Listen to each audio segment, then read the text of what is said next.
Habari, heri ya mwaka mpya.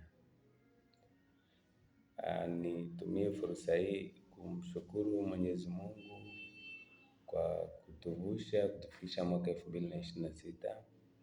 Lakini pia nimeona ni mwaka ambao unafaa tukumbushane baadhi ya mambo ambayo yanaweza kutusaidia katika maisha.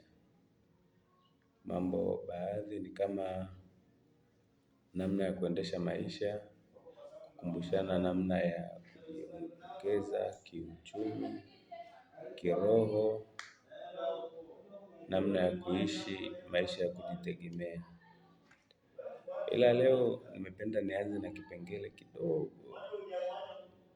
kipengele cha mabadiliko. Kwamba mtu ukitaka kubadilika, uamue mwenyewe. Ukitaka kutoka kwenye jambo ambalo linakuwa gumu kutoka, uamue mwenyewe. Kwa mfano ulevi,